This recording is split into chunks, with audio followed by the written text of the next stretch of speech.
my YouTube channel. Kali ini kita akan ngebahas tentang hukum perburuhan. Istilah-istilahnya itu, di dalam hukum perburuhan atau hukum ketenagakerjaan terdapat beberapa istilah yang beragam seperti buruh, pekerja, karyawan, pegawai, majikan, atau pengusaha. Guna memahami berikut akan dibahas satu persatu ya.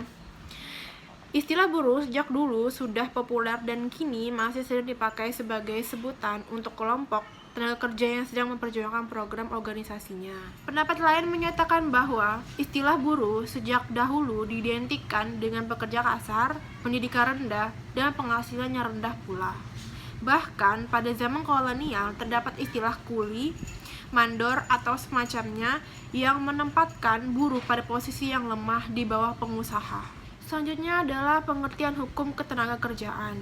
Ada beberapa pendapat para ahli. Salah satunya adalah Molenaar dalam Asikin menyebutkan bahwa hukum perburuhan adalah bagian hukum yang berlaku yang pokok mengatur hubungan antara tenaga kerja dan pengusaha, antara tenaga kerja dan tenaga kerja, serta antar negara kerja dan penguasa. Selanjutnya ada unsur-unsur hukum ketenagakerjaan. Yang pertama, serangkaian peraturannya berbentuk tertulis dan tidak tertulis. Yang kedua, mengatur tentang kejadian hubungan kerja antara pekerja dan pengusaha majikan. Yang ketiga, adanya orang bekerja pada dan di bawah orang lain dengan mendapat upah sebagai balas jasa. Yang keempat, mengatur perlindungan pekerja atau buruh, meliputi masalah keadaan sakit, haid, hamil, melahirkan, keberadaan organisasi pekerja atau buruh, dan sebagainya. Selanjutnya adalah asas, tujuan, dan sifat hukum ketenagakerjaan. Yang pertama, asas hukum ketenagakerjaan. Pasal 3 UU nomor 13 tahun 2003 menegaskan bahwa pembangunan ketenagakerjaan diselenggarakan atas asas keterpaduan melalui koordinasi fungsional lintas sektoral, pusat, dan daerah. Yang kedua, tujuan hukum ketenagakerjaan. Menurut Manulang bahwa tujuan hukum ketenagakerjaan ialah satu, untuk mencapai atau melaksanakan keadilan sosial dalam bidang ketenagakerjaan. Yang kedua, untuk melindungi tenaga kerja terhadap kekuasaan yang tidak terbatas dari pengusaha. Berdasarkan pasal 44 UU nomor 13 tahun 2003, tujuan pembangunan ketenagakerjaan itu adalah memberdayakan dan mendayagunakan tenaga kerja secara optimal dan manusiawi, dan memberikan perlindungan kepada tenaga kerja dalam mewujudkan kesejahteraan. Selanjutnya adalah pengaturan operasional hukum ketenagakerjaan. Operasional hukum ketenagakerjaan secara sistematik dan pengelompokan peraturan perundang-undangan terbagi menjadi 3 kelompok. Yang pertama, yaitu mengatur masa sebelum bekerja atau pre-employment. Yang kedua, masa selama kerja atau during employment. Yang ketiga, masa setelah bekerja atau post-employment. Selanjutnya adalah hubungan kerja dan hubungan industrial. Hubungan kerja menurut Sopomo ialah suatu hubungan antara seorang buruh dan seorang majikan di mana hubungan kerja itu terjadi setelah adanya perjanjian kerja antara kedua belah pihak. Mereka terikat dalam suatu perjanjian di suatu pihak, pekerja atau buruh bersedia bekerja dengan menerima upah dan pengusaha mempekerjakan pekerja buruh dengan memberi upah. Adapun unsur hubungan kerja, yang pertama adanya pekerjaan. Pasal 161 KUH Perdata dan pasal 341 KUH Dagang. Yang kedua, adanya perintah orang lainnya dalam pasal 1603B KUH Perdata. Yang ketiga, adanya upah dalam pasal 1603P KUH Perdata. Yang keempat, terbatas waktu tertentu karena tidak ada hubungan kerja berlangsung terus-menerus. Selanjutnya adalah perjanjian kerja. Perjanjian kerja menurut pasal 161.A KUH Perdata ialah suatu persetujuan bahwa pihak satu, yaitu buruh, mengikatkan diri untuk menyerahkan tenaganya kepada pihak lain, yaitu majikan, dengan upah selama waktu tertentu.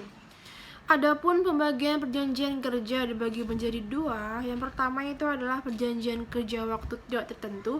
Yang kedua adalah perjanjian kerja waktu tertentu. Selanjutnya ada program jaminan sosial tenaga kerja. Pengertian jaminan sosial tenaga kerja pasal 1 ayat 1 Undang-Undang nomor 3 tahun 1992 adalah Suatu perlindungan bagi tenaga kerja dalam bentuk santunan berupa uang sebagai pengganti sebagian dari penghasilan yang hilang atau berkurang, dan pelayanan sebagai akibat peristiwa atau keadaan yang dialami oleh tenaga kerja berupa kecelakaan kerja, sakit, hamil, bersalin, hari tua, dan meninggal dunia. Selanjutnya adalah pemutusan hubungan kerja dan hak-hak pekerja atau buruh.